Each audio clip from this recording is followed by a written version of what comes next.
Les comento que la cuarta ponencia de este tercer Congreso Internacional Ciudades Más Humanas, Construyamos Ciudades, es el nombre que lleva, y el objetivo es analizar en un lenguaje ciudadano los instrumentos de planeación y el cómo repercuten las decisiones de las cortas administraciones en la construcción y vida de nuestras ciudades en el largo del tiempo. Ese es el objetivo de la mesa que tendremos hoy. Les comento también que el moderador es Carlos Mendieta, es ingeniero civil por la UAMX, especialista en desarrollo sustentable en estudios urbanos y regionales y es director de Fundación Tlaloc, constructor social comprometido con aprender a mejorar las estrategias de colaboración entre los distintos sectores de la sociedad. Ya en un momento daremos inicio con esta mesa que será la encargada de abrir las ponencias del segundo día del tercer Congreso Internacional Ciudades Más Humanas. Les recordamos también que seguiremos las actividades no solamente hoy, mañana también estará la exposición La Paz en Números en Jardín Velasco, es un evento totalmente gratuito, al igual que son todos los eventos de este tercer Congreso Internacional Ciudades Más Humanas. A lo largo del día tendremos diferentes ponencias que les estaremos anunciando conforme vayan pasando. En este momento, cedo el uso de la palabra a nuestro moderador, Carlos Mendieta, y les pido por favor un fuerte aplauso. Estamos ya muy enérgicos y le vamos a dar un fuerte aplauso para recibir tanto a los ponentes como al moderador.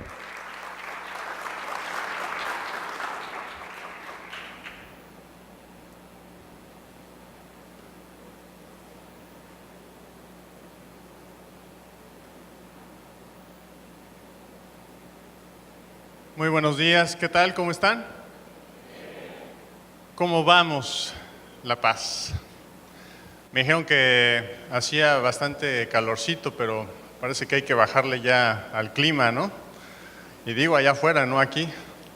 Pero con este escenario vamos a poder compartir en esta mañana distintas experiencias, visiones y propuestas que tienen los panelistas que han sido invitados por el comité organizador de este tercer Congreso Internacional Ciudades Más Humanas. Y vean lo poderoso del nombre de este congreso, Ciudades Más Humanas.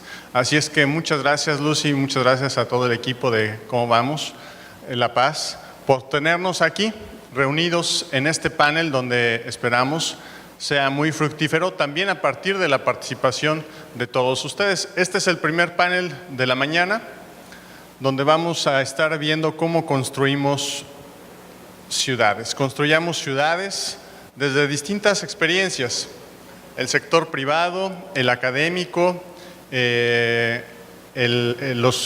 consultoría, la sociedad civil, todos los trabajos que están abocados a construir estas ciudades más humanas. Y para esto tengo el gusto de presentar a una persona muy querida que además tiene una trayectoria muy importante impulsando la conciencia del sector privado desde la Coparmex, y ella es Maite Ramos, a quien pido un aplauso para ella, por favor.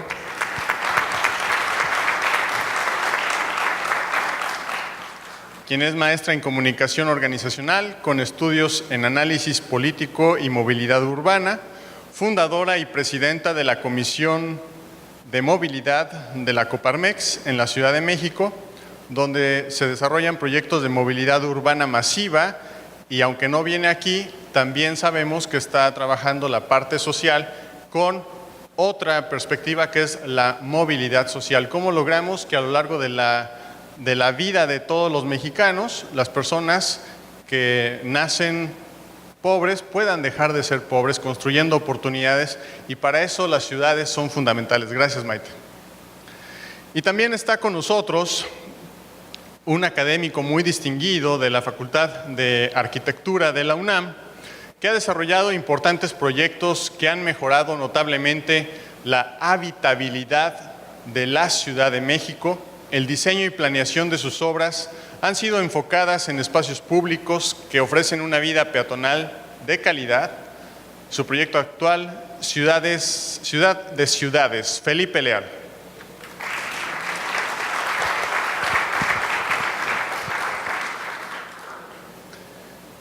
Y también, bueno, está con nosotros un urbanista y paisajista por la Universidad Autónoma de Aguascalientes, especialista en desarrollo urbano y gestión de la ciudad, actualmente director ejecutivo de la Asociación Mexicana de Institutos Municipales de Planeación, el IMPLAN, que existe en distintas ciudades, experto en coordinar estrategias de movilidad y usos de suelo, y bueno, pues simplemente una referencia también obligada para abordar los temas de ciudades. Gracias, Salvador Herrera.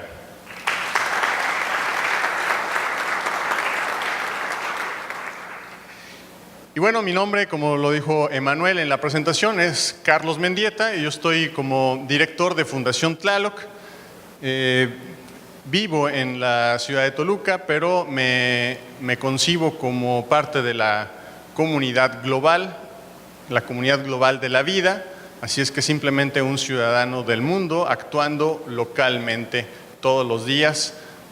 Y en ese contexto, este panel consta de una intervención de cada uno de nosotros de aproximadamente 10 a 15 minutos para después generar un proceso de interacción con todos ustedes. Si están de acuerdo, ¿les parece?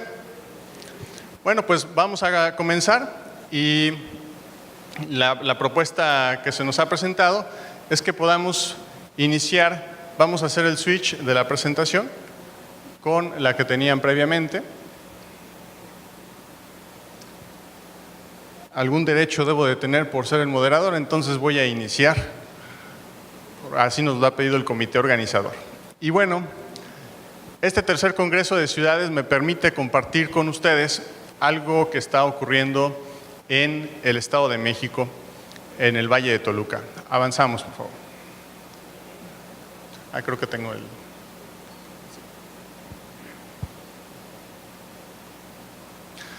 Muy bien. El Valle de Toluca comparte alguna situación que me platicaban ayer en el trayecto hacia La Paz, vecinos de ustedes, que está creciendo la superficie, la mancha urbana, de una manera extraordinaria. En los últimos 30 años, 26% creció la mancha urbana y la población solamente 3.6%. No se entiende ese crecimiento, solamente estamos ocupando el suelo de una manera irracional. Y ahí está dibujado el Valle de Toluca. Tenemos nuestro Nevado de Toluca, que es muy importante que vayan y lo conozcan. Está nuestro acuífero, 30% del agua que se infiltra a partir de la sierra en el Nevado de Toluca o la Sierra de las Cruces. El Parque Otomí Mexica divide al Valle de Toluca y el Valle de México. Todo eso termina por aportar 30% del agua que se consume en el Valle de México. El aire, la contaminación atmosférica que es creciente y un río Lerma que es uno de los ríos más contaminados del mundo y de hecho está considerado como muerto en su tramo fundamentalmente de donde nace aquí, lamentablemente, hasta Atlacomulco. ¿Y por qué hemos llegado a esto? Sobre todo porque nos ocupamos como sociedad de imponernos sobre el territorio y entonces creamos infraestructura desde el ego. Un ego que es el que se persigue y claro que se alimenta con estos intereses económicos, pero sobre todo es siempre querer imponernos al territorio y no armonizarnos con él. Y entonces ahí vemos un claro ejemplo de un paisaje que ya perdimos por la construcción de un segundo piso entre Toluca y la Ciudad de México. Y cuando digo Toluca es la zona metropolitana. ¿Y por qué hablamos de esquizofrenia proyectual? Porque por un lado se construye hoy el tren Toluca-México, que es un proyecto de transporte masivo muy importante, adecuando distintas situaciones de eficiencia energética, pero a la par se construyó un segundo piso de una autopista. Entonces para incentivar la movilidad en automóvil. Entonces comprometes la viabilidad del tren que necesita usuarios con una infraestructura para el automóvil. Por eso hablamos de esquizofrenia proyectual. No somos consistentes. Y bueno, además de la gran pérdida de masa forestal, el recurso suelo, flora, fauna, por esta imposición de una infraestructura que alienta todavía mucho más el uso del automóvil. Por eso entendemos que hay una ausencia de una política pública, urbana y de movilidad sustentables, que sea consistente y que esté compartida por los 3 niveles de gobierno. Por eso, desde la Fundación Tlaloc tenemos una campaña que se llama Vamos por 30, que aglutina distintas metas. Y Vamos por 30 significa construir un México, estados, ciudades, que reduzcan su huella de carbono, los gases de efecto invernadero, 30% al 2020, como lo estableció México. Nosotros en el Valle de Toluca tenemos una calidad del aire terrible, sobre todo por material particulado, 90% de este contaminante proveniente de fuentes móviles, autos, transporte público y de carga. Ahí está, somos la 5ª región más contaminada en América Latina. Nos peleamos con Monterrey por ser el primer lugar en México en este contaminante. Pero repito, asociado a las fuentes móviles, nuestro patrón de movilidad. ¿Qué quiero decir con ello? Que el problema de la contaminación atmosférica en el Valle de Toluca, al menos, es un segundo problema derivado de un primer problema, nuestro patrón de movilidad dependiente de manera excesiva al automóvil. Y solamente en el Estado de México tenemos publicados 2 planes de acción climática, en Tlalnepantla y Toluca, con la situación que en alguna administración se sigue ese plan y en otra pues se ha dejado de lado. Y lo que hoy se nos está yendo la ciudad al pozo, se nos está yendo por la infraestructura que estamos construyendo. Si la media nacional es que 22% de los gases de efecto invernadero son del sector transporte a nivel nacional, en el municipio de Toluca, de acuerdo a este PACMUN, estamos en un 30 al 35%. Somos la única de las principales regiones por tamaño en el país que no cuenta con un sistema de transporte público estructurado, con carriles confinados por lo menos. Ya no quiero pensar en otros sistemas de pagos, sistemas de prepago y etcétera, que bueno, por lo menos un carril confinado que tengamos ordenado al transporte público. No, tenemos una gran sobreoferta de rutas y creo que eso en La Paz empieza a ser también algo que ocurre. Y nuestra movilidad es costosa. A nosotros en el Valle de Toluca, en el Estado de México, nos cuesta mucho desplazarnos. La gente invierte cerca de entre el 40 y puede llegar al 50% de su ingreso mensual en el transporte público, en sus traslados. Estos datos para el Valle de Toluca se calcularon antes del incremento del precio de las gasolinas. Y vean cómo es lo que le está costando a cada persona moverse. 88% de los ciudadanos en el Valle de Toluca respondieron a una encuesta en el 2014 como parte de un trabajo del Centro Mario Molina sobre movilidad en esta región, en el que se apoya decididamente la construcción de infraestructura ciclista, 88%. Únicamente 10% de la gente estaba a favor de que se continuara con espacios para el automóvil, de manera como se ha venido haciendo. Sin embargo, vean cómo ya más de la mitad de los encuestados manifiestan abiertamente estar en contra de seguir con el mismo tipo de infraestructura. Ojalá que esto lo escuchen, ya lo hemos señalado en otros foros, pero estamos pidiendo que sea retomado por las plataformas políticas en el Estado de México, que por cierto pues están en proceso de elecciones, y que vean cómo ya la gente está rechazando seguir con el mismo patrón, porque vemos todos que nos estamos siguiendo a un pozo. ¿Y cómo lograr superar estos retos? Bueno, pues necesitamos trabajar juntos. los distintos sectores de la sociedad. No puede haber decisiones unilaterales, no debería. Y tiene que invertirse la proporción de recursos que hoy se destinan en el Estado de México a la movilidad. La infraestructura para la movilidad, 80% del dinero que se tiene se va para el automóvil, cuando éste mueve al 20% de la población. Tenemos que hacerlo al revés. Gobernanza. Salvador tendrá más referencias de esto, pero el Índice de Prosperidad Urbana, el CPI, promovido por ONU Habitat, encontró que de las 3 dimensiones peor calificadas en un estudio dentro de 150 municipios en el país, es la infraestructura para la movilidad y la gobernanza urbana. No estamos trabajando los distintos sectores para construir un futuro común. Y es ahí donde tenemos que trabajar. Y aprovechar hoy este 15% etiquetado, donde la red urbana, que aquí también compartimos, quienes estamos en este panel, en esta red urbana, se estuvo promoviendo que 15% del presupuesto del Fondo Metropolitano estuviera etiquetado a movilidad no motorizada y transporte público. Y sí se logró, pero necesitamos que los municipios presenten sus proyectos a la Federación.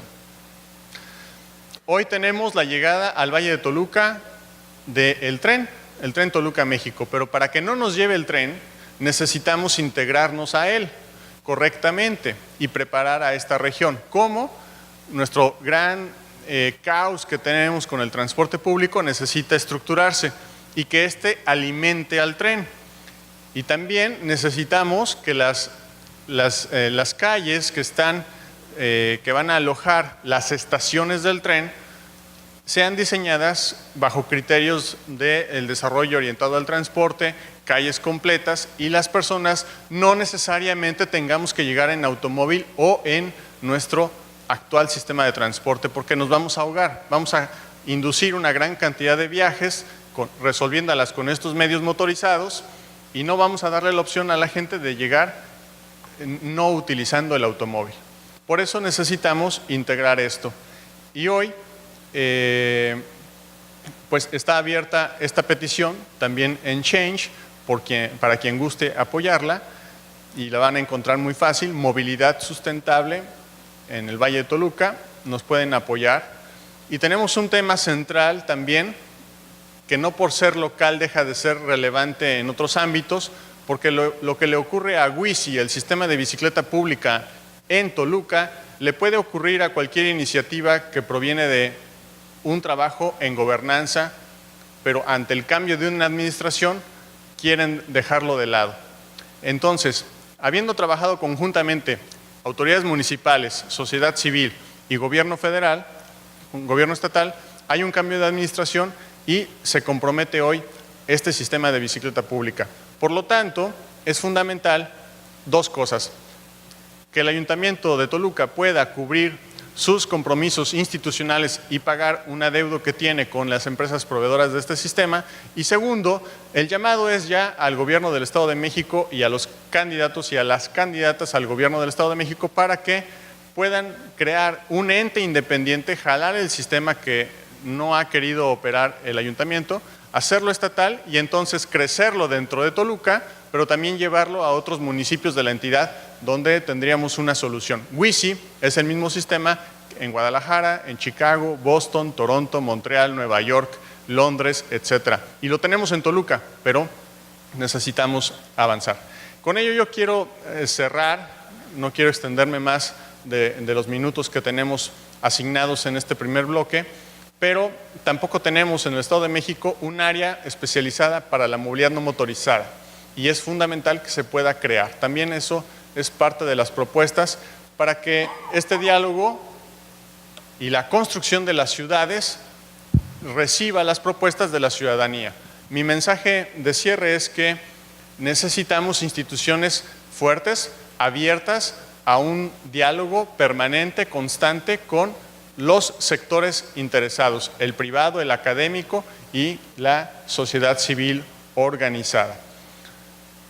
Les agradezco mucho su atención para que podamos continuar bueno, ahí hay un observatorio para la movilidad que se ha creado y repito, podemos ir todos a firmar en esta petición para quien guste apoyarlo.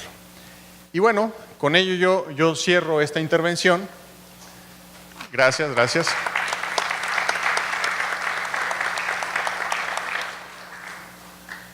Y en nuestro orden, así establecido previamente, vamos a darle la palabra a nuestro amigo Salvador Herrera. Salvador, tienes estos 10-15 minutos.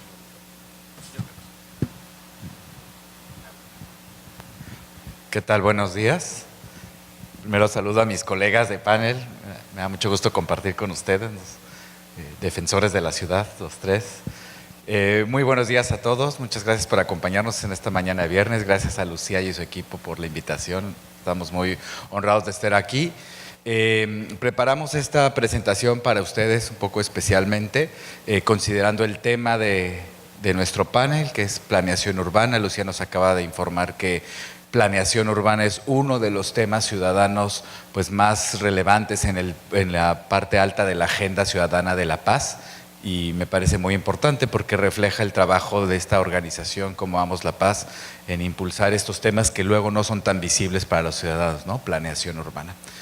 Y creo que la paz tiene muchas veces, incluso ayer alguien del equipo de Luciana me preguntó ¿cuál es la mejor ciudad planeada de México? Y creo que lo estábamos comentando también nosotros. Y pues desafortunadamente desde mi punto de vista pues no tenemos un ejemplo en México de una ciudad que puedas decir, como en otros países, en Colombia que tienen el caso Medellín que va adelantando, en Estados Unidos que tienen el caso Portland o Austin que van adelantando, en Canadá el caso Vancouver, y así cada país va teniendo como su ciudad puntera. En nuestro caso, evidentemente, la Ciudad de México, por su masa crítica, su centralidad, ha hecho cambios importantísimos. Sin embargo, el resto de las ciudades de México siento que está como atrapada en una coyuntura un poco difícil, y yo creo que la planeación urbana puede ser un detonante, y en esto voy a basar la presentación. Y creo que La Paz tiene unas condiciones idóneas, porque le platicaba también a Lucía hace un par de años que vine de vacaciones. Me pasó una experiencia traumática aquí en La Paz porque se me perdió mi hijo en el malecón. De eso que estás así el domingo y de pronto, ¿y Mateo? No, pues no estaba Mateo, ¿no? Entonces yo tengo 3 hijos, las otras 2 se quedaron con la mamá, y empecé a gritar hasta que pues te sale el grito ya desesperado, ¿va? ¿Dónde está tu hijo? Entonces llegó, me sorprendió toda la secuencia de hechos en positivo, ¿no? Primero llegó un policía, me tomó del hombro y me dijo: aquí en La Paz no se pierde ningún niño. Y cuando estás en esa situación, que un policía que reafirma su sentido, o sea, realmente sí me calmó, ¿sí? Y en eso llegaron muchos chavos, era un domingo por la noche como del puente de noviembre del Día de Muertos. Estaba llenísimo el malecón. Dijeron: ahorita te ayudamos. Y se generó una dinámica espontánea ciudadana que me impactó, que fue que los chavos empezaron a gritar hacia un sentido del malecón y hacia el otro: se perdió un niño, Mateo, pasen la voz. Entonces, como la ola en los estadios, pero así, ¿no? Saltando hacia adelante del malecón en los 2 sentidos. A los 3 minutos, acá está. Y así regresó, ¿no? Nosotros ni nos movimos del sitio. Llegó la ola y luego ya llegó Mateo, mi hijo, que ni siquiera se había dado cuenta que se había perdido, ¿sí? Nosotros sí, pero él siguió caminando. Entonces me impactó ese tema del policía, los chavos, la gente pasando la voz, otra persona lo encontró, no lo trajo. Entonces creo que allí hay una esencia increíble de ustedes en esta ciudad, la celebro, me encantaría venirme a vivir acá, está padrísima su ciudad, y bueno, esta presentación es para ustedes. Pero para que esta ciudad opere, y en este tema de transparencia y de rendición de cuentas, le pedimos mucho al gobierno, pero también los ciudadanos tenemos que dar. Aquí hago una pregunta de transparencia. ¿Quién de ustedes ya pagó su predial?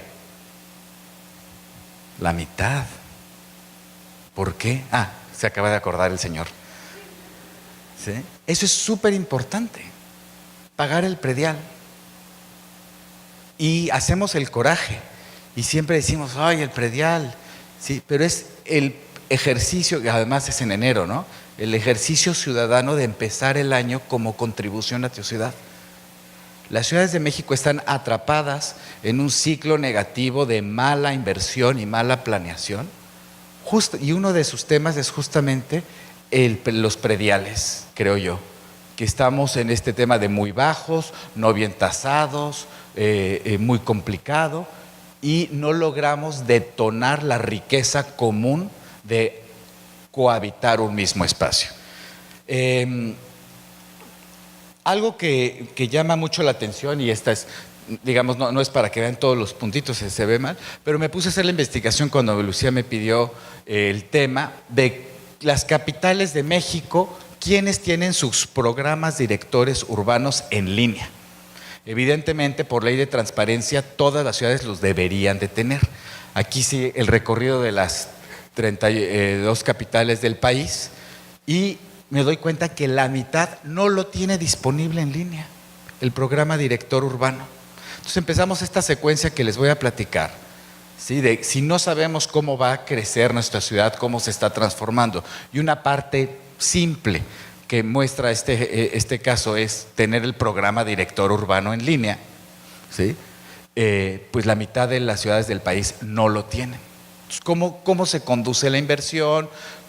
¿Cómo deciden los ciudadanos qué va a pasar si no está disponible? Pero después, los que están en línea, pues hay que ver qué es lo que está en línea, ¿sí?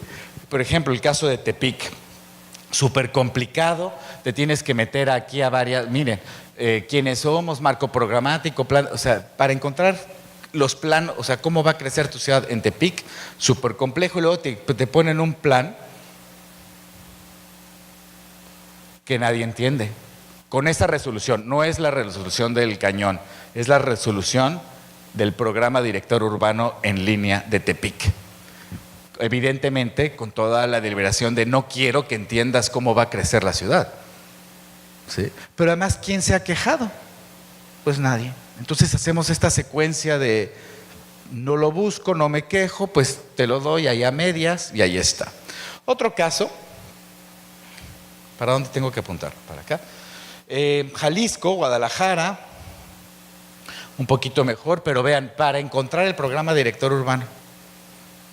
Y esto solo porque Lucía me dijo, hay que hacer una buena presentación, entonces yo me puse a hacer la tarea.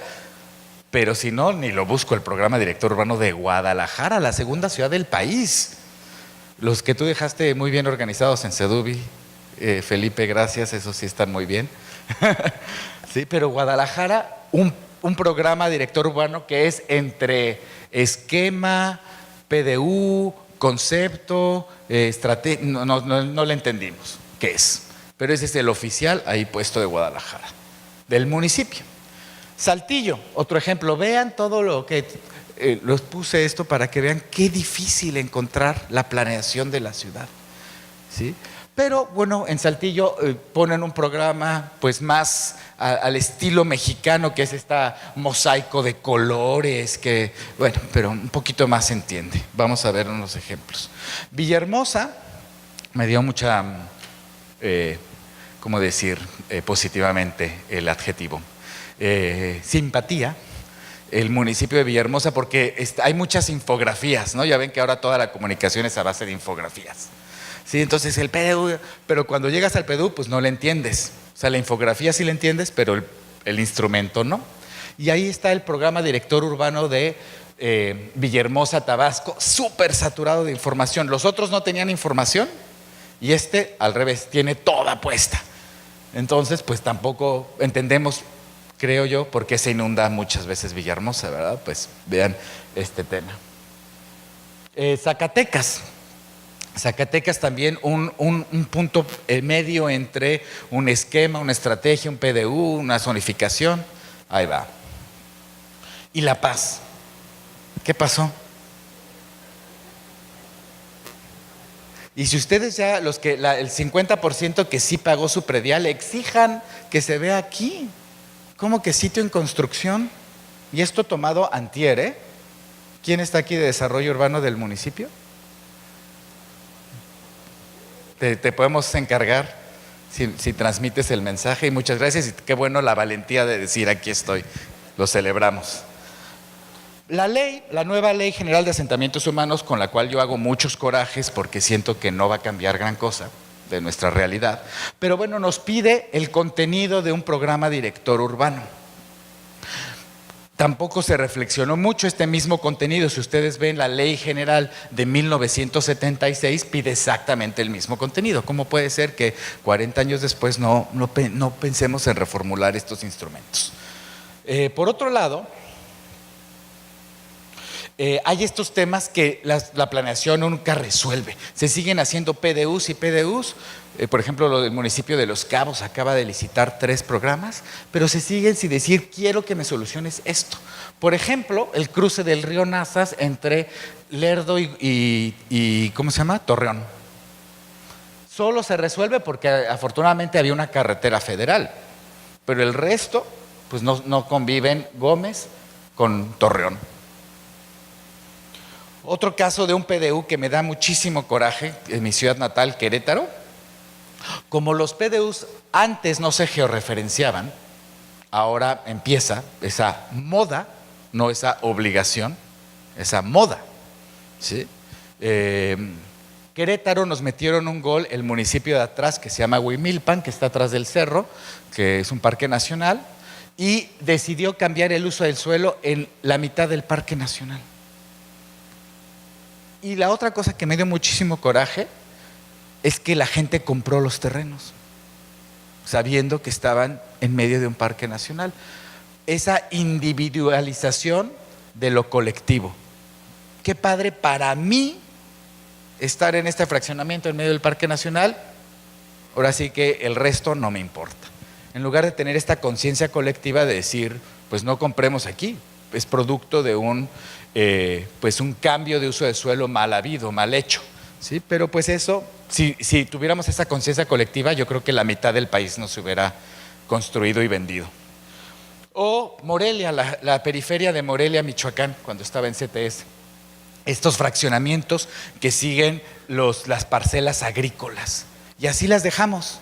Así dejamos que, imagínense el pobre señor que vive aquí y quiere ir acá a la carretera a tomar el camión, pero le autorizaron su fraccionamiento en una parcela agrícola.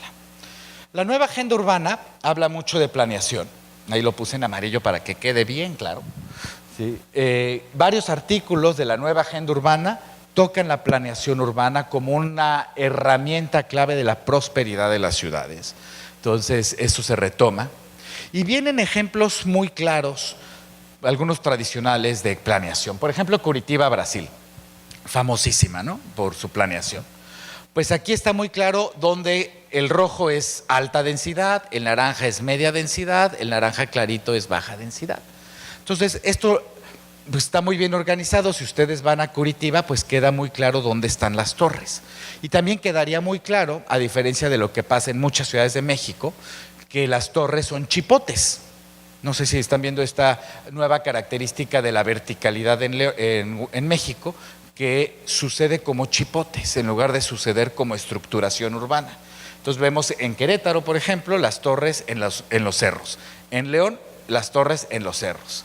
En Monterrey igual, y en México pues parecido, en la Ciudad de México. Aquí en Curitiba, si quieres poner una torre, pues solo va en el corredor rojo. Si la quieres poner aquí, ni para qué compras ese terreno. No, simplemente no. No va a suceder la torre. Y encontrar el plano de zonificación en Curitiba, pues es bastante fácil en la página web. París tiene un sitio web para el trabajo para la zonificación y todos estos procesos increíble, porque le das clic a cada predio y te dice que sí y que no. Muy fácil, una fichita muy fácil. La CEDUBI tiene un ejercicio muy importante así, ¿no, Felipe? Ustedes dejaron un trabajo muy bien de que sí y que no, ¿sí? ¿Mande? Cada predio igual, sí. La CEDUBI también lo tiene. Aquí esta simpleza de los colores ayuda mucho a la comunicación. Está aquí en la página del Instituto de Planeación. Zapopan lo puse como un ejemplo interesante porque viene aquí una página muy fácil con los links a los diferentes puntos y puedes descargar el PDU. Pero los PDU se tienen que saber comunicar y muchas veces exageramos el lenguaje técnico. Este es el PDU que yo propuse para Chihuahua y así lo pusimos en la portada del PDU cuando lo autorizó el Cabildo. El PDU tiene que poder mandar ese mensaje de así va a ser tu ciudad, como cuando ustedes contratan a un arquitecto y les dice así va a ser tu casa, pues exactamente igual. Entonces en Chihuahua el PDU incluye estrategias para regenerar el río, Chubíscar, estrategias para hacer corredores, para crear 2 centralidades, para conectar a la ciudad con el Cerro Grande, para dosificar el equipamiento, etcétera. Un PDU, una imagen objetivo del PDU visible. Este ya lo pasé de Curitiba. Y entonces la planeación nos va dando mensajes de que sí se van cambiando las cosas. Este es en 1973, cuando Curitiba decide planearse, decide hacer sus corredores bajo este esquema muy conocido del corredor estructural, y 30 años después es ese mismo corredor. Entonces todos los esfuerzos de planeación de cuando era pueblito a cuando es metrópoli pasan 30 años, una generación, pero los esfuerzos se concentran. Y a mí me preocupa mucho que en México estamos dejando escapar esos esfuerzos. Más ejemplos de PDU, este es muy famoso, el de Copenhague, Vancouver, muy claro. Aquí no pasaría lo que pasa en México, que de pronto un presidente se le ocurre hacer un parque industrial aquí para promover la inversión, que eso es lo que siempre nos pasa, ¿no? Sí, voy a traer la inversión, ¿dónde? En medio del bosque. ¿Cómo? Con esto cerramos y pues muchas gracias a todos por su atención. Gracias, Lucía, por el espacio y continuamos. Muchas gracias.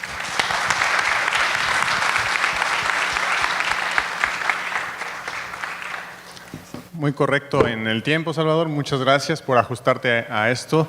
Y también ver la riqueza de tener estos documentos trabajados y de fácil acceso para toda la población, y nosotros irnos familiarizando con ellos para en su momento también exigir que se respeten y además que puedan construirse de manera participativa, obviamente con el componente técnico que debe de tener, pero siempre también atendiendo a propuestas de los distintos sectores.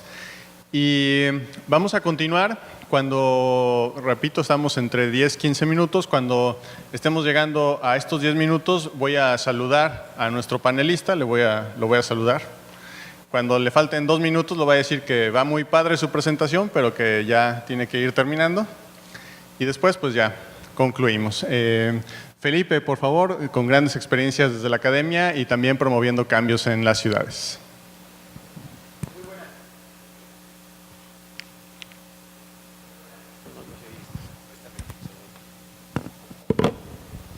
Muy buenos días a todos, ¿no? Distinguidos compañeros, qué gusto de estar con ustedes. Y aquí en La Paz, también esta bellísima ciudad, agradezco a los organizadores. Y antes que nada quiero felicitar esta iniciativa de Cómo Vamos La Paz. Estaba viendo el acrónimo aquí, las iniciales, ¿no?, de este proyecto ciudadano, público, privado, extraordinario. Yo creo que son ejercicios maravillosos para que las ciudades puedan avanzar. Ojalá todas las ciudades de México tuvieran organizaciones de esta naturaleza. Felicito a quienes han constituido, ¿no?, Cómo Vamos La Paz. Sé que surgió a partir de las consecuencias de un huracán, ¿no?, de algún desastre natural, y que esos desastres naturales dejen estos residuos es muy, muy, muy grato. O sea, que no únicamente dejen siempre el lamento que a partir de nos dejó todas estas heridas, sino al contrario, cómo han cicatrizado las heridas. Y yo quiero hablar con ustedes de varios temas, algunas generales de planeación urbana y de espacio público sobre todo, pero algo de lo que comentaba Salvador, y me quedé pensando con su anécdota de cómo se le perdió o no se perdió Mateo, su hijo, en el Malecón de La Paz, tiene que ver con esto de espacio público. No sé, el espacio público lo referimos muchísimo, pero la ciudad es el gran escenario de lo público. O sea, Shakespeare decía que la ciudad es la gente somos todos nosotros. En el espacio público no me imagino, las ciudades deshabitadas se convierten en museos o se vuelven en zonas arqueológicas o en ruinas, pero las ciudades sin las personas, sin todos nosotros, no son ciudades, son espacios que tuvieran algún uso. Y todo lo que dice aquí en esta lámina que ustedes están viendo, pues es eso, es lo que nos sucede generalmente en la ciudad, ¿no? Es el espacio público, pero la ciudad es la gente, es bienestar, es el negocio, es el paisaje, es compartir, es usar, es diseñar, es lo que es diferente, lo que vemos con los ojos, lo que es el vecindario, ¿no? Lo que es lo peatonal, los miembros que la componen, el tiempo que pasamos, cómo lo utilizamos, cómo nos involucramos, los ingresos, los ejemplos, todo este vocabulario que se ve en esta lámina es lo que es la ciudad, es el escenario o el artefacto más complejo que ha construido la humanidad hasta ahora en su historia. No hay artefacto más grande ni más complejo. Se han hecho invenciones extraordinarias a lo largo del desarrollo de la humanidad, pero ninguno tan complejo, tan interesante, tan motivante, pero también tan dramático. Entonces tiene todas estas fases. Y quizá las últimas décadas, en la agenda urbana mundial, está esta preocupación. Aparecen preocupaciones como las que se han manifestado precisamente, ¿no? En el caso de la movilidad, del transporte, qué pasa en Toluca, qué pasa con las planeaciones de las ciudades a nivel general. Y en ese sentido quiero yo compartir con ustedes. Bueno, esta imagen ya se conoce muchísimo, es una imagen satelital de la NASA donde muestra precisamente las concentraciones urbanas en el mundo. Es una foto como hipotética de lo que pasa donde están las grandes concentraciones del mundo y cómo podemos ver cómo se ubica ya nuestro país a nivel de las referentes universales. Las concentraciones más grandes en la costa este de los Estados Unidos, prácticamente toda poblada, el territorio, no así su costa oeste, salvo California. México, la zona central, casi todas las ciudades centrales o la corona de ciudades, aquí estaríamos en La Paz. Brasil, ¿no? Sao Paulo y Río de Janeiro, Buenos Aires y lo que es Colombia y parte de Venezuela. Pero sorprende Europa cómo se dibuja todo el continente europeo, Escandinavia, y en África, que queda casi todo despoblado, salvo Sudáfrica, en esta parte que es Sudáfrica, la India, que es impresionante también cómo está ocupada, Japón, todo el archipiélago japonés, y China, todo el fenómeno chino. Lo demás, las concentraciones de las ciudades son distintas. Es una imagen muy elocuente de cómo están las concentraciones humanas. Bueno, hoy en día la mayor parte de la población mundial, lo sabemos perfectamente, vivimos en asentamientos urbanos, el 75% en promedio, el 65% a nivel universal, pero América Latina es un continente bastante urbano ya, el 75% de los habitantes de América Latina vivimos en ciudades. Esto es sintomático, ¿no? Y eso tiene que ver necesariamente con la habitabilidad.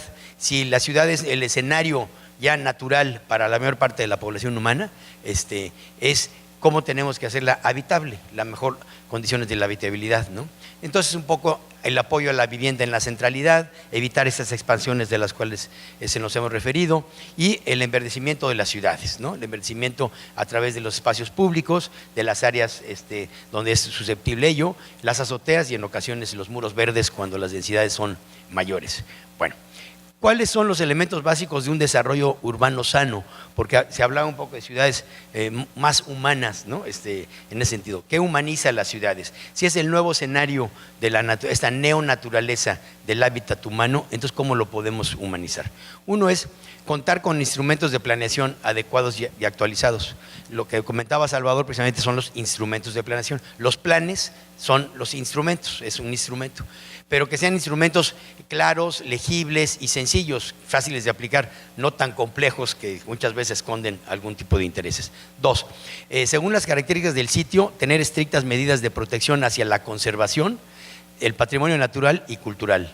La Paz, en ese sentido, su patrimonio natural es enorme, ¿no? Es quizá su mayor virtud, cómo está emplazado, las características físicas, y ahí debería de atender, porque muchas veces estos instrumentos son esquemáticos, se aplican por igual a todas las ciudades, y no, cada ciudad, como cada ser humano, tenemos nuestras particularidades.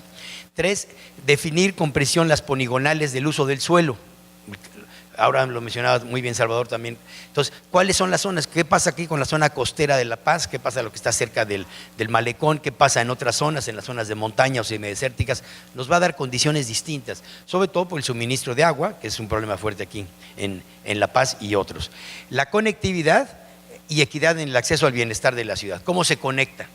Ahí viene el transporte público y la movilidad, cómo está conectada, la interconexión, que muchas veces tiene, no vemos nunca problemas de interconexión con un aeropuerto o con una terminal de transporte o con una ciudad más importante, pero sí una conectividad muy mala hacia las zonas populares, a las zonas que están menos dotadas de servicios, ¿no? Entonces, ¿qué es? Hay que planear, hay que proteger la naturaleza y eso nos va a dar un desarrollo urbano sano. Y eso tiene que ver con los servicios públicos. Los servicios públicos son el agua, el drenaje, el alumbrado público. Un buen alumbrado público es fundamental. Saneamiento y manejo de los residuos sólidos, que pasa con la basura. Y no solo la recolección, sino el tratamiento que se le da a la misma. Los mercados, cómo está el abasto, los servicios de salud y educación y la seguridad pública. Estos son los elementos básicos que cualquier alcaldía, que cualquier presidente municipal o autoridad local debe de preservar. En la agenda de él, cuando hay una enorme responsabilidad, es lo que tiene que atender. Y lo que hemos visto es que esto se ha desvirtuado en términos generales en nuestro país. Los intereses se convierten en otros, son aspiraciones políticas para ir de un lugar a otro, para ser diputados, senadores, posibles gobernadores, y no se tiene. Esa es la agenda que cualquier presidente municipal serio o responsable, o presidencias, o regidores, o administraciones junto con la sociedad deben de resolver. Lo que queremos es tener calles limpias, con buenos sistemas y servicios públicos como se están aquí planteando y seguros. 3, con el fin de preservar el suelo de conservación, aumentar las alturas de construcción a niveles razonables. Lo que ha pasado mucho en el norte de México y en estas zonas, que por la extensión de los terrenos nos hemos ido extendiendo sobre el suelo de conservación y las áreas rurales, ¿no? Al aumentar las alturas hacemos la ciudad más compacta, ¿no? Y creamos ciudades pues que acortan distancias, a tiempo de recorrido, compartimos la infraestructura y propician comunidades y mejores espacios abiertos, porque ese espacio público abierto lo compartimos más y no queda extendido. 7, mejorar el espacio público, el transporte, la movilidad, por medio de esquemas alternativos. Se ha hablado aquí ya de bicicletas, del BRT, que son el tipo Metrobús o esos sistemas de transporte. Acciones que contribuyen a crear una ciudad más contenida y compartida. ¿Qué pasa cuando nosotros, pongo este ejemplo y este esquema que es muy, muy claro, generalmente si uno ocupa la totalidad de un terreno, va uno a hacer una huella sobre la naturaleza que uno ocupa todo. ¿Y qué pasa con ese edificio? Son el número de metros cuadrados. Ya ocupamos todo, estamos en el paramento de la calle, vamos a tener más ruido y mayor interacción con el exterior, pero hacia adentro vamos a tener como un claustro. Y esta área verde que dejamos no es la misma. Las vistas del exterior serán mejores, pero las del interior no tanto. Si ese edificio lo vamos dando la vuelta y hacemos un esquema, esto pues no es nada novedoso, Le Corbusier lo planteó muchísimo, ¿no? Tenemos este ejemplo, donde vamos a tener un área verde, más del 50% del terreno, del lote libre, donde nuestras vistas están garantizadas, ventilación, vistas, aireamiento, hasta mayor creatividad a nivel arquitectónico para las formas del edificio, y vamos a tener mucho más espacio abierto, lo que en España le llaman el esponjamiento, es decir, como una esponja o los huecos del queso Gruyère, ¿no? Entonces eso nos da una habitabilidad mejor, tenemos mucho mayor espacio. Bueno, entonces ese espacio público tradicional, nosotros entendemos por espacio público tradicional lo que está aquí enlistado, ¿no? Cuando dicen ¿qué es espacio público? Pues las plazas, las banquetas, los camellones, los parques urbanos, los jardines públicos, los bulevares, los paseos, los malecones, las playas, es un espacio público, los frentes de mar, los corredores viales, los corredores peatonales, algunos andadores y callejones. Todo es el espacio público que entendemos de forma tradicional. Ahora, ¿qué necesitamos? Espacios para los habitantes. Mientras mejores espacios, mientras más espacios y de mejor calidad, vamos a tener ciudades mucho más humanas, ciudades más sanas. ¿Y qué se trata en la ciudad? Compartir. Una ciudad compacta y vertical, ciertamente vertical, no demasiado vertical, 3, 4 niveles. Tenemos ciudades en el mundo que son bastante uniformes y son muy compartidas. La ciudad de Barcelona, París, las ciudades europeas en términos generales tienen esa uniformidad o ciertas alturas, ¿no? Después, ¿qué pasa en el espacio público? El espacio público pues, es el lugar del festejo por naturaleza, ¿no? Ayuda muchísimo al cambio social, porque es el lugar donde compartimos, es el espacio donde estamos todos, donde salimos a celebrar, donde salimos a divertirnos, a convivir. Y de esto hay muchísimas experiencias a nivel mundial de cómo se puede activar el espacio público. El espacio público no es únicamente que esté ahí, el espacio puede estar, este teatro puede estar aquí, pero si no hay programación, el teatro no sirve de nada. Y hemos visto que en nuestro país también se han creado también de pronto con políticas de hábitat o de desarrollo social que generan una serie de espacios públicos en lugares inadecuados. Se ponían algunos ejemplos hoy en la mañana. Si tú no haces un programa del espacio público, tiene que ser algo programático. No basta con el diseño físico, sino lo programático.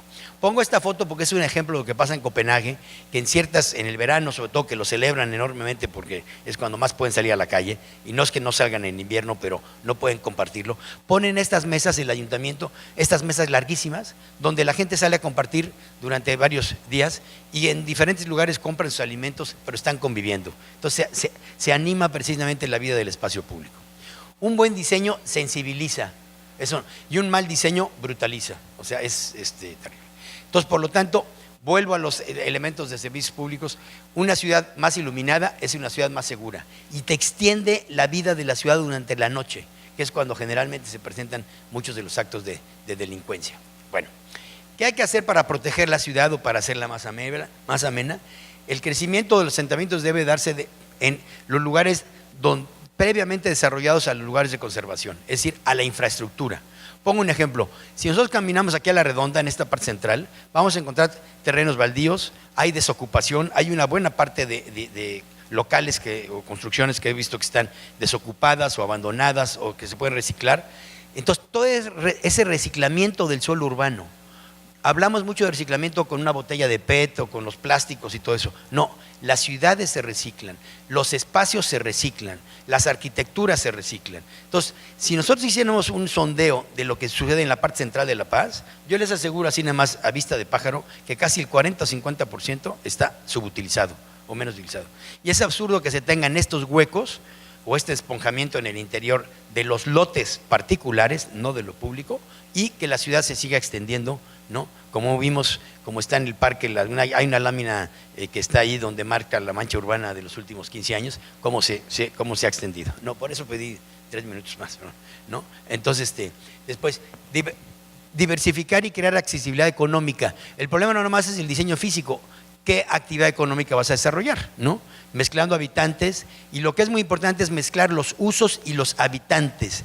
Si tú no mezclas los usos y los habitantes, porque si tú vas creando zonas privilegiadas y zonas marginales, ¿qué ha sucedido? Tenemos una zona privilegiada en lo que es el malecón, porque es lo turístico, lo atractivo, tienes el frente de mar, la gran riqueza del sitio, pero tienes unas zonas marginales en todas las casas desarrolladas durante las últimas décadas, ¿no? Los últimos 10, 15 años en México bajo las iniciativas de crédito, pues se vuelven marginales. O sea, la calidad de la construcción o la distancia no evita la marginalidad, al contrario, la acentúa.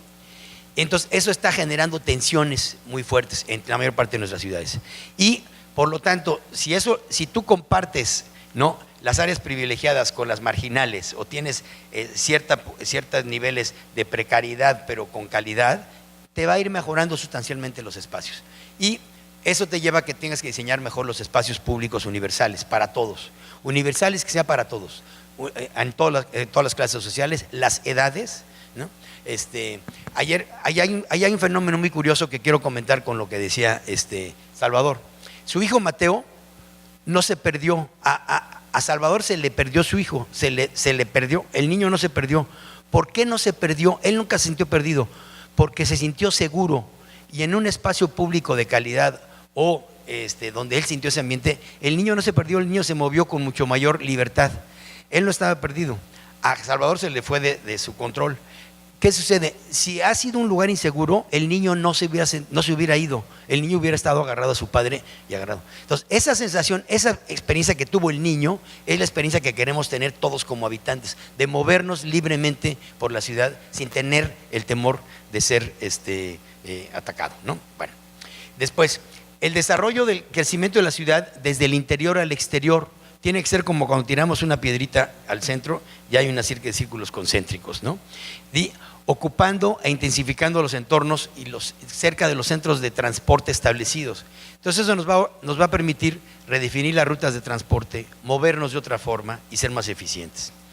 Mejorar el transporte público, la infraestructura y mejores las calles para las personas, no únicamente para los vehículos. Eso es importantísimo. Hay que hacer calles más para las personas, mejores banquetas, mejores plataformas peatonales, no tan accidentadas, ¿no? Vemos muchas banquetas rotas, accidentadas, con desniveles, con escalones. Esto no propicia precisamente una vida peatonal.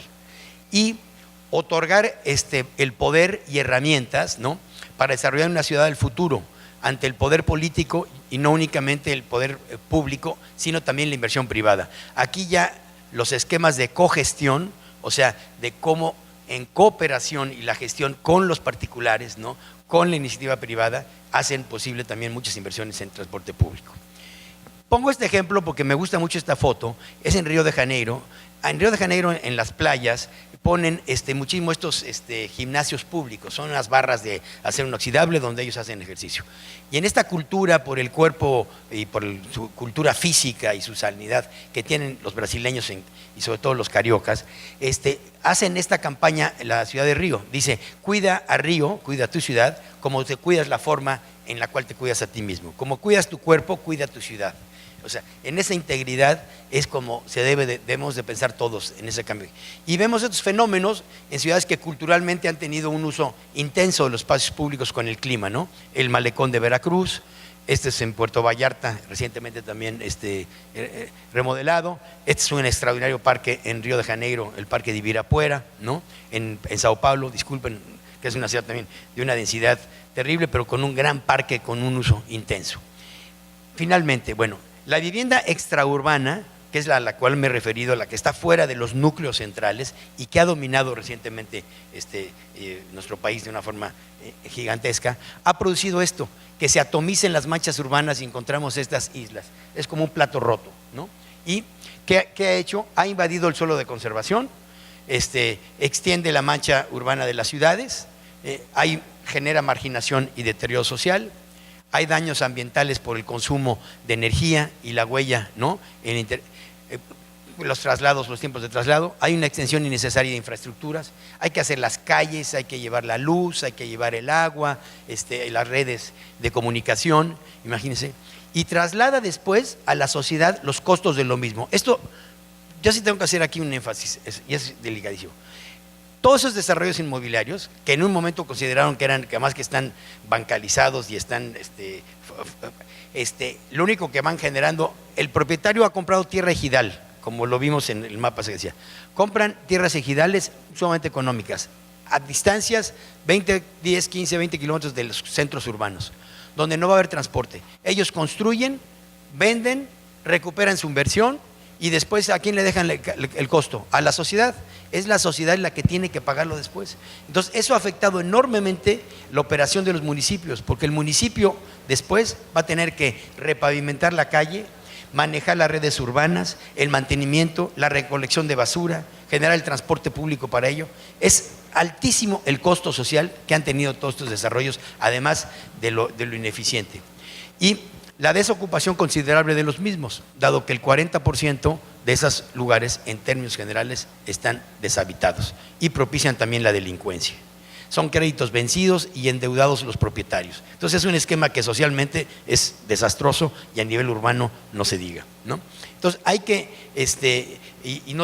hay carencia de servicios para la educación, para la salud y la vida comunitaria.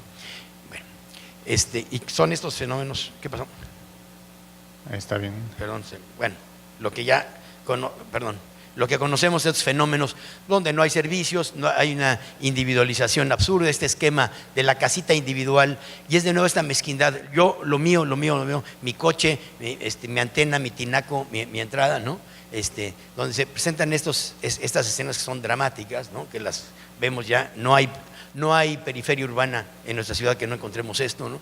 Y aquí sí hay decisiones particulares. Acabo de estar hace cerca de un mes en Tlajomulco, Jalisco, y las autoridades de Tlajomulco prohibieron, o sea, ya por acuerdo del Cabildo, dijeron, no más, no hay ninguna autorización de licencia para construcciones de este tipo. Solo podemos construir en las zonas de densidad urbana. ¿Y qué ha llevado a generar esta imagen, no? Esto está realmente a la deriva. Ese esquema de vivienda es obsoleto, está teniendo un altísimo costo para la sociedad y no es el futuro de las ciudades, porque todavía existe esta burbuja o esta idea, esta fantasía, como nos lo dibujaron en la infancia, de la casita individual, a 2 aguas con el gato arriba, ¿no? Y la entrada, ¿no? Esa imagen idílica de la casa es lo más nocivo en lo cual nos podemos encontrar hoy en el desarrollo urbano.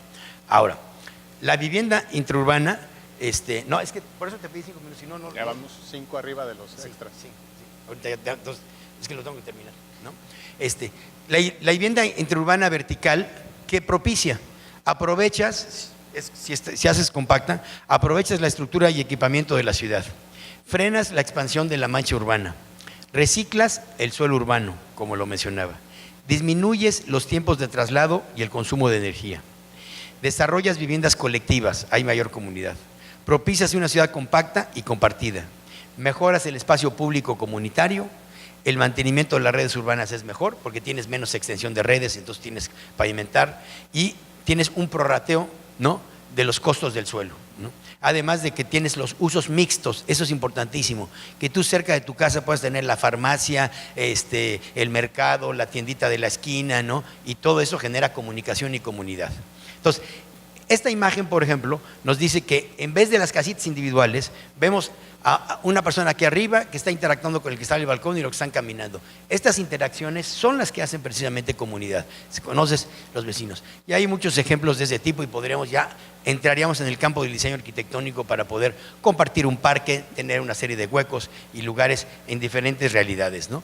Pero es mucho mejor esas opciones porque van quedando espacios, vas dejando algunos espacios libres y vivienda comunitaria aún en ciudades como la nuestra.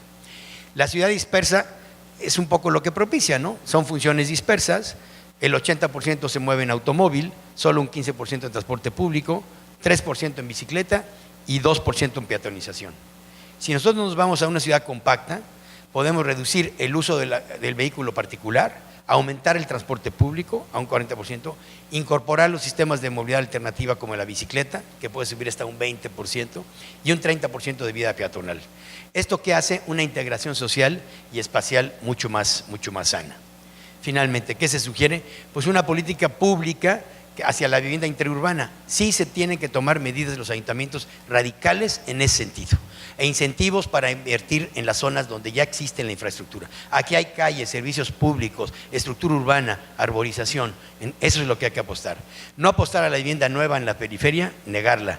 La refuncionalización de las estructuras existentes, la renovación de la vivienda usada, no únicamente invertir en vivienda nueva, sino en usada y reciclar, la verticalización en promedio de 4 niveles, plantas bajas activas, es decir, que abajo existan comercios para propiciar precisamente la actividad económica y la comunidad, revisar las normas urbanas de los usos, los estacionamientos, gestionar créditos para el pequeño y mediano comercio y apoyo a la vida interurbana, sí, la potencialización de la vida económica y cogestionar la inversión privada con la pública, como qué cosas hacen en conjunto, ¿no? Academia, autoridades y el sector. Entonces, una política para el transporte público, movilidad alternativa, usos del suelo, mejorar la habitabilidad, recuperar el espacio público. Y en esto estamos acostumbrados ahora en estas gráficas, estas banditas, ¿no?, de loading, ¿cómo va? Entonces hay que detenerse, hay que detener esto, porque esto, si no nos estamos acabando, cada vez es devorador, ¿no? ¿Cómo lo podemos detener, no? Entonces hay que plantar árboles y hay que ir hacia lo verde y recuperar esos espacios, esos aspiertos.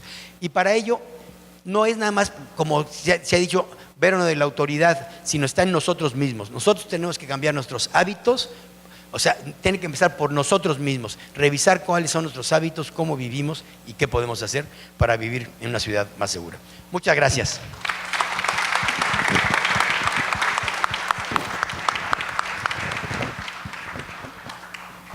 Bueno, te falta, cuando no tenemos ciudad con esta dotación, las imágenes, más bien estamos hablando de la ausencia de ciudad.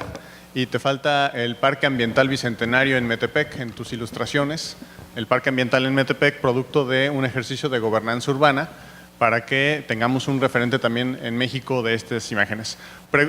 Pregunto a todo el auditorio, ¿quién conoce los objetivos o ha escuchado de los objetivos de desarrollo sustentable o sostenible? ¿Quién? No se vale, Sandra, no se vale.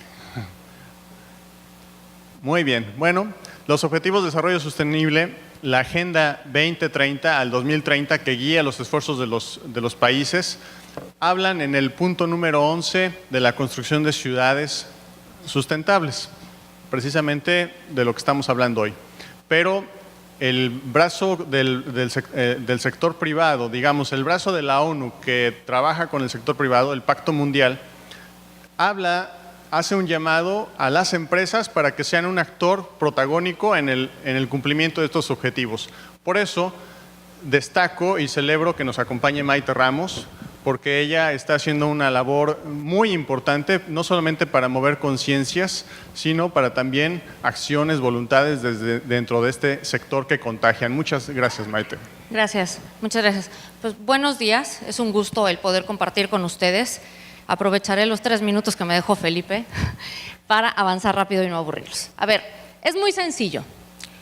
El tema de hoy es construyamos ciudades y ciudades más humanas.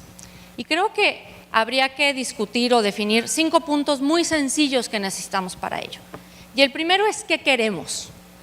Y cuando decimos qué queremos, decimos sí, queremos más ciudades más humanas, queremos ciudades caminables. Yo les pregunto, piensen ustedes cuál es su ciudad favorita en el mundo. ¿Cuál es la ciudad en la que a ustedes les gustaría vivir? Y seguramente es una ciudad en la cual pueden caminar, es una ciudad que tiene muchos espacios públicos, es una ciudad en la que no te tardas tanto tiempo para llegar a lo que tienes que hacer, ¿no? Pero esto lleva a una consecuencia. Y cuando tú hablas de qué queremos, tienes que empezar a planear. Y tenemos que acostumbrarnos a cambiar este chip, nosotros desde la sociedad civil y la autoridad desde su papel, donde tenemos que empezar a planear más a largo plazo, no en el trienio que se me acaba como presidente municipal, no en el sexenio que se me acaba como gobernador y también no en el empresario que dice, bueno, necesito hoy en día ganar y hacer utilidad. Y entonces tenemos que ver cómo invertimos y tenemos que ver también la responsabilidad como ciudadanos que tenemos. Entonces, no me paro en doble fila porque es nada más tantito.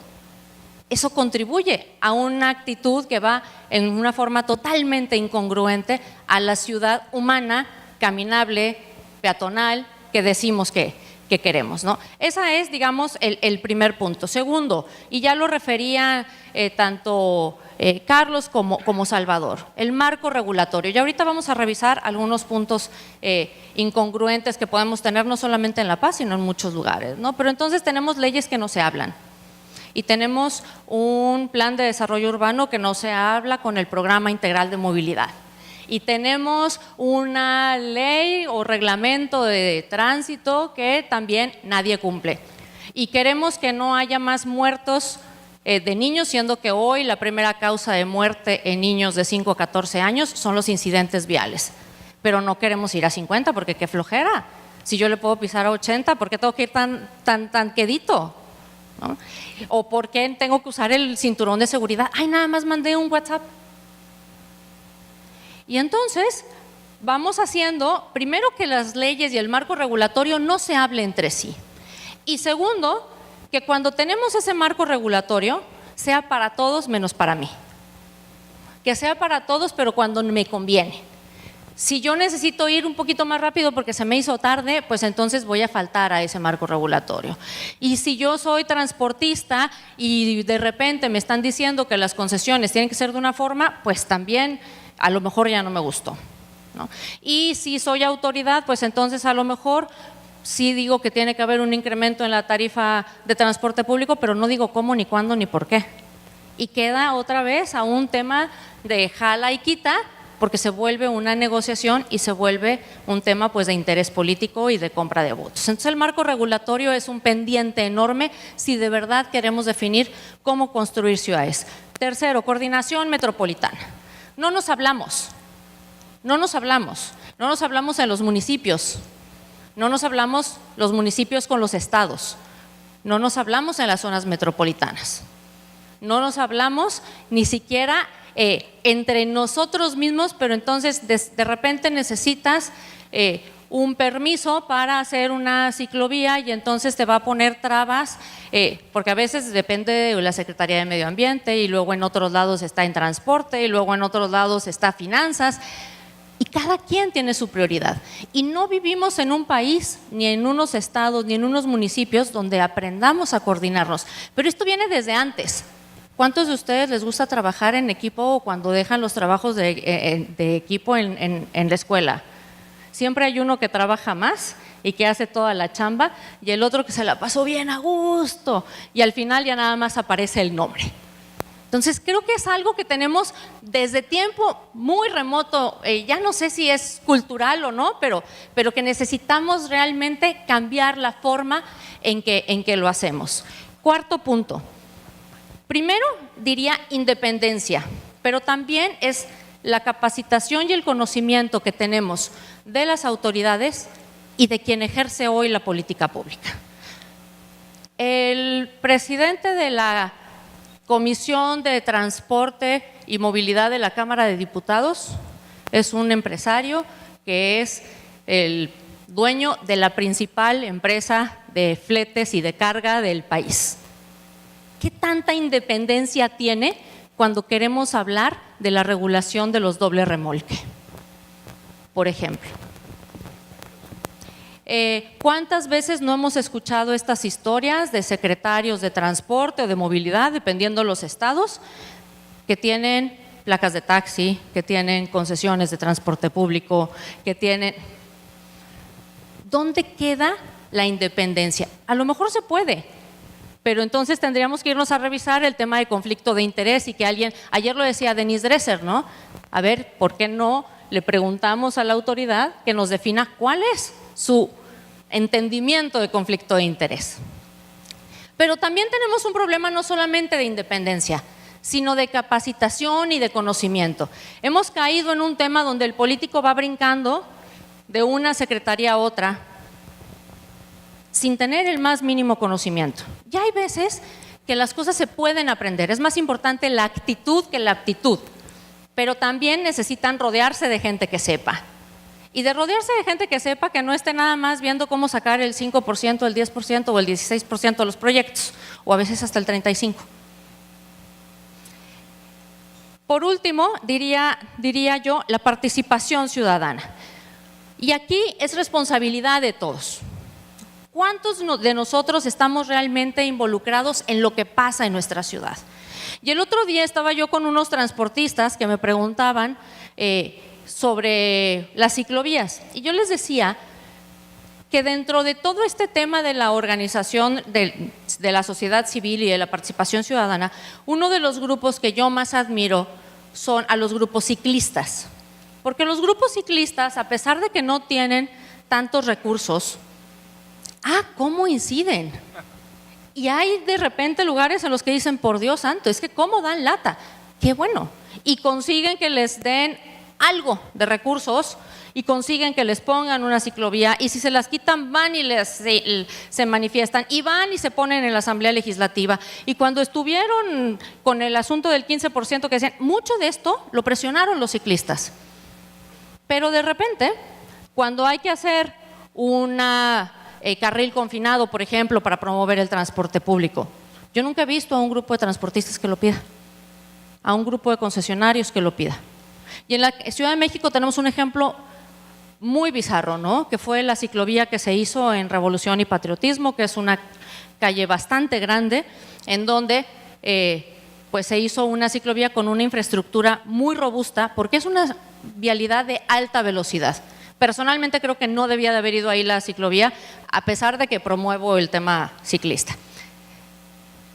Van a hacer esa inversión, se hace una inversión bastante fuerte, y no vi a nadie del sector diciendo, de una vez confinemos un carril o el carril del transporte público, porque el transporte, el corredor está ahí desde años antes. Si hubiera sido al revés, hubiéramos tenido a los ciclistas demandando su espacio. no aprendemos a defender lo que queremos. Entonces, sí queremos construir ciudades, sí queremos crecer, sí queremos mejorar, queremos ciudades caminables, más humanas, pero pues estando sentados en nuestra casa no va a suceder. Y aquí alguna numeralia interesante nada más en el tema de la paz, ¿no? Creo que ustedes tienen un potencial que ya no tenemos en otras ciudades. Y sin embargo, hoy en la Ciudad de México, en la zona metropolitana, hoy en las zonas metropolitanas de Jalisco, en las zonas metropolitanas, incluso de Toluca, que tiene sus temas porque dependerá mucho de si estás hablando de Toluca o de Chalco o de Ecatepec o de Naucalpan, pero es increíble el reparto modal que ustedes tienen y cómo están privilegiando cada vez más el uso del automóvil. Hoy, aquí, en su estado y particularmente en La Paz, la gente se mueve más en auto que en transporte público. Y esto lo único que va a pasar es que a lo mejor hoy todavía se puede, pero cada vez más les va a ir tomando más tiempo realizar estos traslados y cada vez más van a saturar las vialidades. Y entonces queremos más ciudades más humanas, pero no estamos cambiando el chip. No estamos cambiando, no estamos desincentivando el uso del auto para irnos al transporte público, porque la verdad es que el transporte público que ustedes tienen es un transporte público muy deficiente. Son estos transportes que tenemos en la gran parte de los estados del norte del país, que son los autobuses escolares de Estados Unidos, que son chatarra vieja, con 10, 15, 20 años de antigüedad y que vienen y los compran aquí o nos los venden por 2 pesos y entonces no tienes ningún tipo de inversión, y con tarifas que increíblemente, pero la tarifa que ustedes tienen es el doble de la tarifa que se paga en México. Y entonces podrían tener unas mejores unidades. ¿Ya las pidieron? Porque creo que tendríamos que alzar la voz y pedirlo cada vez más en serio, ¿no?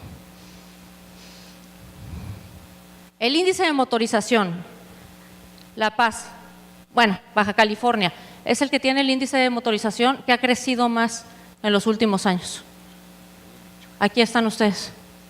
Entonces, ¿cómo es posible que tengan tan baja densidad, porque es un estado que no tiene tanta densidad como otros, y que tengan ese índice de motorización? Quiere decir que ustedes mismos, hoy estamos hablando de ciudades más humanas, de qué ciudad queremos, construir ciudades, pero lo están haciendo al revés. Obras son amores y no buenas razones, ¿no? Esta me la voy a brincar porque además no la vamos a ver, pero hechos de tránsito. Sí, efectivamente, en el caso de ustedes empiezan a bajar, aun cuando el tema del reglamento de tránsito o el programa integral de seguridad vial todavía no lo tiene, ¿no? Nos decía Felipe esta parte de la densidad y de cómo debemos no crecer hacia afuera, sino hacia adentro. Los lotes vacíos que ustedes tienen una gran posibilidad de redensificar.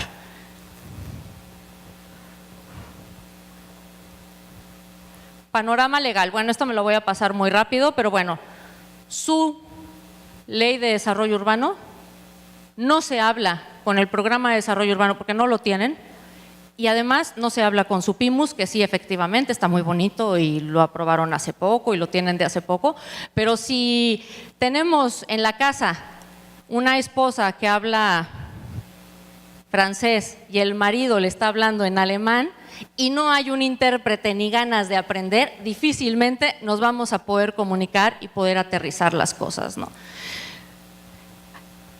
Algunos puntos, por ejemplo, que estas se las voy a dejar para que la vean después, pero sí, efectivamente tienen algunos incentivos fiscales, pero luego no los aterrizan. Muchos temas pendientes, plusvalías, aprovechamientos. Y lo que nos decía Salvador, ¿no?, del programa de desarrollo urbano para La Paz. Algunas acciones interesantes, ¿no?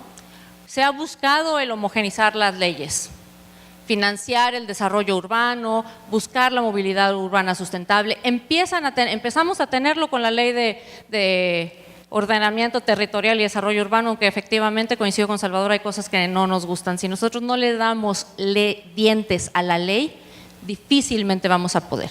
Y hoy en día se está haciendo muy, muy común el que cada vez más se aprueben leyes.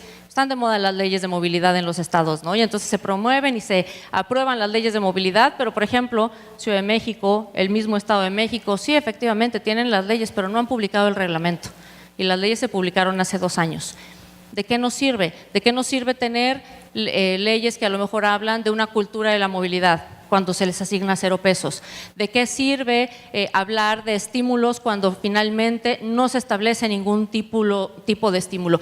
¿De qué sirve cuando la voluntad política, el conocimiento técnico, la voluntad de nosotros también, pareciera que no existiera? Pareciera que solamente un discurso, porque suena bonito, ¿no? Y para las fotos de los políticos, pues suena muy bien, vende. Por último, bueno, algunas buenas prácticas que merecería la pena que después pudieran ustedes revisar y que pudiéramos. Creo que se nos está haciendo una moda, sobre todo en las zonas metropolitanas más grandes y donde a lo mejor puede haber un poco más de recursos, el agarrar y decir, bueno, esto funcionó en esta parte del mundo y traerla, y se nos olvida tropicalizar, y se nos olvida entender cómo funcionamos en cada una de nuestras regiones, y se nos olvida el poder adaptar las cosas. ¿Por qué no han podido entrar tan fuerte las tecnologías chinas, coreanas, en toda la parte de transporte, salvo en el asunto de los autobuses? Porque son muy cuadrados. Y entonces ellos te dicen, sí, yo te vendo esto y a lo mejor te cuesta más barato. Pero cuando lo tratamos de implementar a nuestra cultura, les cuesta muchísimo, muchísimo trabajo. Pero eso mismo nos pasa o nos está pasando a nosotros porque estamos tratando de replicar sistemas sin adaptarlos a la realidad que tenemos en cada una de las localidades. Y ese es un ejemplo de lo que pasó, y aquí, bueno, Salvador nos podría platicar, pero con el BRT que se hizo en Juárez, ¿no? El BRT que se hizo en Juárez empezó a planear antes de Metrobús en la Ciudad de México. Y tuvimos los autobuses parados ahí no sé cuántos años. Y quien hizo el trazo nunca se dio cuenta que estaba pasando por una de las, o esa avenida atravesaba 2 de los barrios más conflictivos, en donde los de un lado eran de una banda y del otro lado eran de otra y no se hablaban entre ellos. El tema de seguridad para la implementación de ese sistema ha sido realmente de miedo, y hoy tenemos un sistema pues que ahí está, pero que realmente pues no da lo que debería de dar, ¿no? En conclusión, yo lo que les diría es, si nosotros realmente queremos construir ciudades, si nosotros realmente queremos ciudades más humanas, ciudades para las personas, cambiar este tema donde ya no sea cool el discurso aquel de mi casa y mi bocho, no importa que mi casa esté a 40 o 50 kilómetros del centro de la ciudad, ¿no? Y entonces necesito mi coche aunque me cueste lo que me cueste y aunque se me vaya media vida en estar pagando esa casa que está tan lejos y ese coche que tampoco me sirve para nada, sino que sea el poder vivir nuevamente en estos centros de la ciudad, regresar a los pueblos bicicleteros como era antes, y en donde la calidad de vida sea la estrategia central de la autoridad para definir las políticas públicas y de nosotros también para exigirlas y para demandarlas. Tenemos que tomar el rol y el papel que nos corresponde, y no podemos nada más demandar si no estamos dispuestos a dar y a contribuir. ¿Dónde contribuyen ustedes? En otros países, la gente, la sociedad participa en 2, 3, 4 organizaciones en forma voluntaria, sin que signifique negocio, sin que signifique ganar dinero, su forma de contribuir. ¿En dónde contribuyen ustedes? ¿Lo están haciendo? ¿Lo estamos haciendo todos?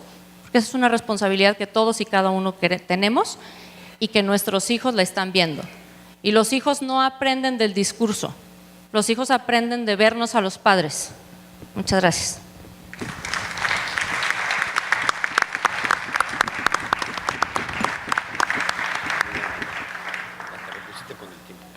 Todos somos constructores de ciudad en el día a día y tenemos que empoderarnos, no solamente como ciudadanos, sino también desde la trinchera en la que estemos, para que entendamos una cosa: el diálogo es horizontal y desde esa posición vamos a poder construir acuerdos, aportando cada quien desde su expertise, desde su visión, para que finalmente estas visiones se puedan ver en una propuesta técnica fundamentada, pero también socializada.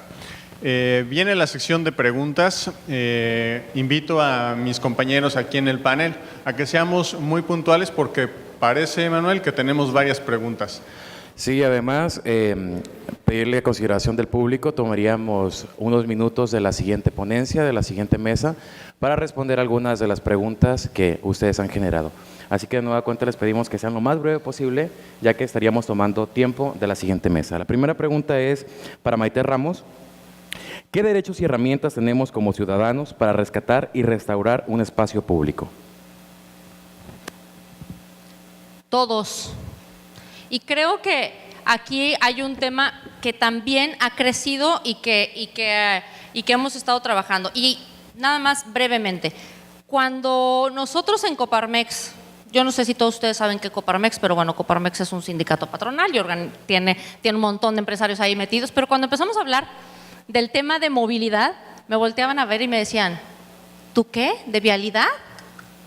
¿No? O sea, vivimos en un grupo cochista, diría yo, y cuando estamos hablando en el sector empresarial, generalmente también tendemos a ser bastante cochistas. Entonces, cuando empezamos a hablar del derecho a la movilidad, del derecho a la ciudad, son temas que hoy ya existen en el mundo y que muchas veces los vemos lejanos, pero que nosotros tenemos que pugnar por ellos y pedirlos para que realmente tengamos en nuestras ciudades y en nuestros estados. ¿Por qué? Porque el derecho a la movilidad nos garantiza que el gobierno va a tener la obligación de invertir en la forma más eficiente de movilidad. Gracias. La siguiente pregunta la formula Miguel Martínez y es para Felipe Leal. ¿Cómo se evita en otros países la especulación con los terrenos valiosos?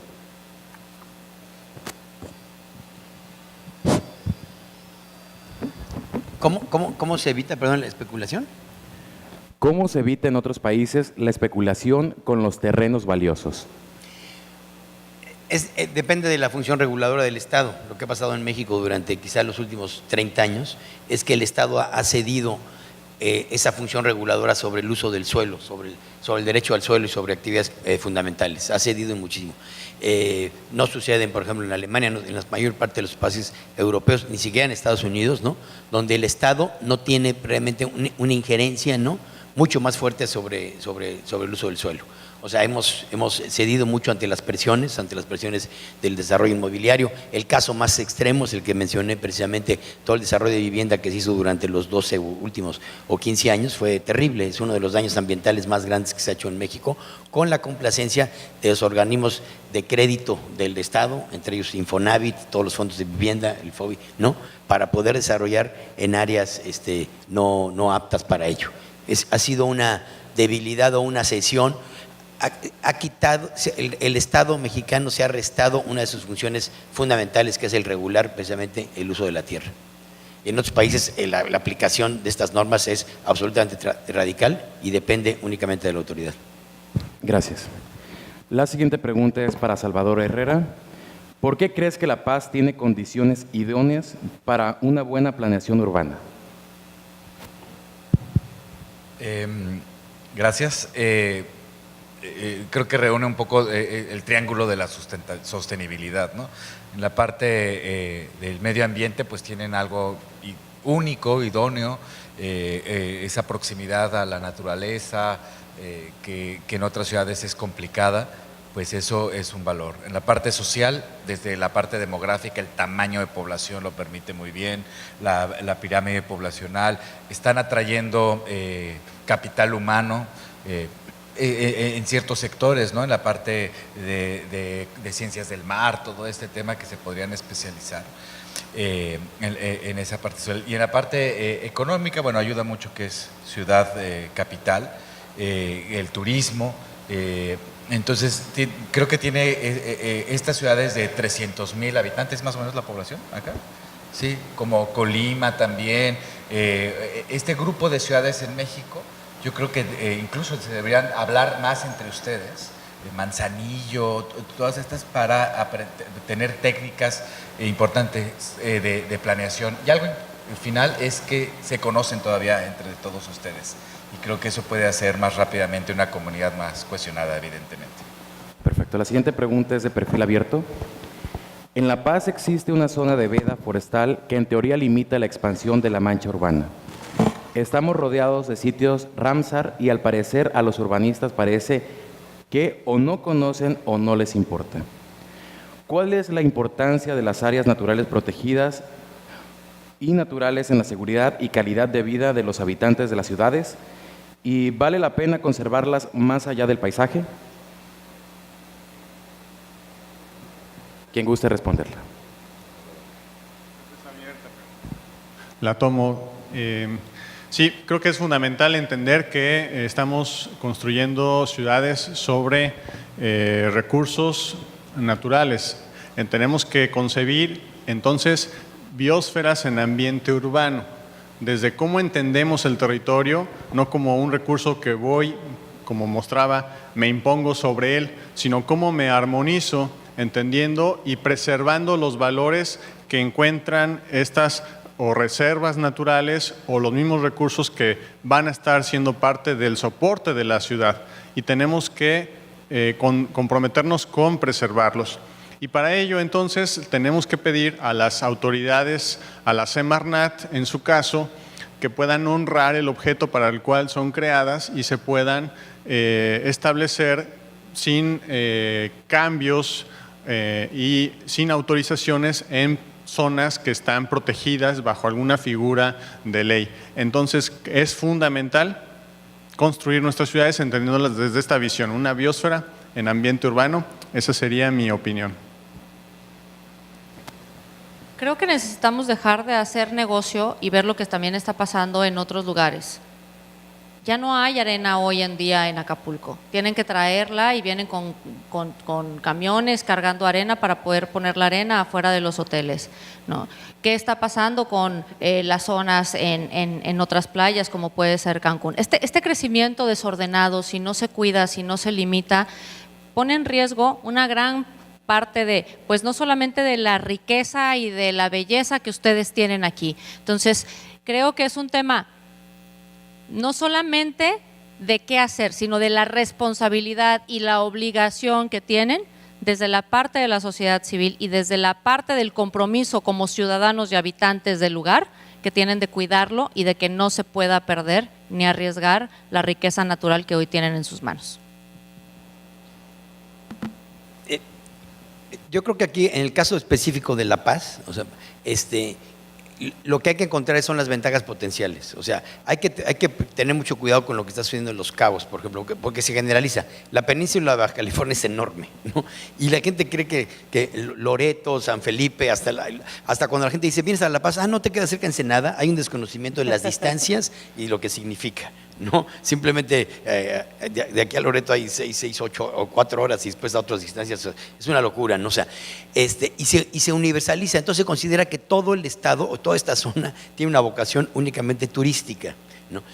La ventaja de La Paz, y eso sí lo tienen que tener muy claro, es hay que definir su vocación. O sea, ¿cuál es la vocación de La Paz? Que no es la de Los Cabos, por fortuna, porque en Los Cabos está generándose un deterioro de todo tipo ambiental, social, a nivel de construcción y lo que sucede ahí, un turismo bastante nocivo, no es precisamente el mejor de los turismos, pero si tiene que ver con las reservas naturales, también hay que pensar, y esta es una frase que hay que tener muy clara, por ejemplo, la tienen en la Reserva Ecológica de Siancán, en Quintana Roo, dice, conservar no es prohibir, es usar bien, ¿no? Entonces, generalmente la gente se entiende que cuando hay un santuario, cuando hay una zona protegida, ya no se puede hacer nada. No, es usar bien. En Siancán hay una serie de actividades ecoturísticas, productivas, que no son incompatibles precisamente con la preservación de la naturaleza. Entonces, yo creo que La Paz tiene toda esa ventaja. Aquí hay un santuario, hacia la parte de adelante hay una zona declarada como reserva natural, protegida, pero hay muchísimas zonas. Estamos en el acuario del mundo, según decía Cousteau. Entonces, si se puede aprovechar todo eso a nivel de ecoturismo, de una serie de actividades productivas que tienen que ver con el medio ambiente, sí se le puede encontrar una vocación muy particular. Costa Rica, por ejemplo, como país, lo ha hecho. ¿no? Es un país líder en ecoturismo y una serie de reservas ligando con la naturaleza. La Paz tiene esa ventaja potencial en relación a Los Cabos y en relación a muchas zonas turísticas de México y de actividades productivas y educativas, ¿no? Se hablaba un poco de los estudios del mar y de limnología, en fin, lo que tiene que ver con la oceanografía. Eso sí lo tiene. Entonces yo creo que por ahí se podría orientar el uso adecuado, ¿no? Respetuoso de las reservas naturales. Perfecto, gracias. Con esta pregunta finalizamos la ronda de preguntas y respuestas. Cedo el uso de la palabra a Carlos Mendieta, moderador de esta mesa, para despedir a nuestros ponentes.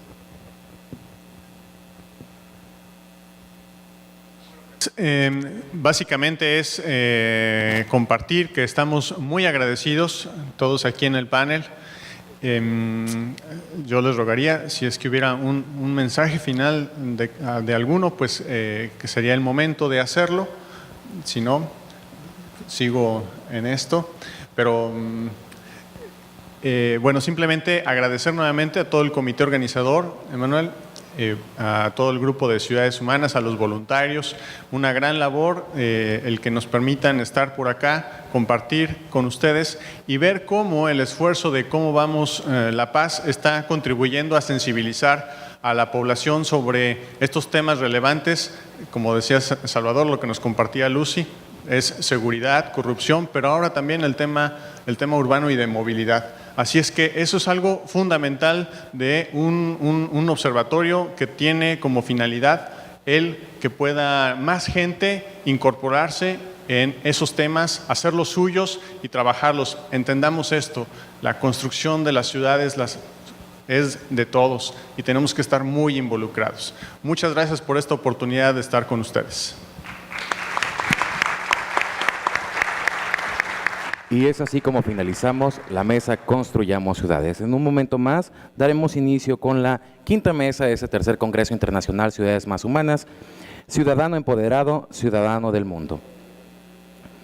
Agradecemos a Carlos Mendieta, moderador, a Salvador Herrera, urbanista, director de Urbanística, Felipe Leal, Proyecto Ciudad de Ciudades, y Maite Ramos, presidenta de la Comisión de Movilidad Coparmex.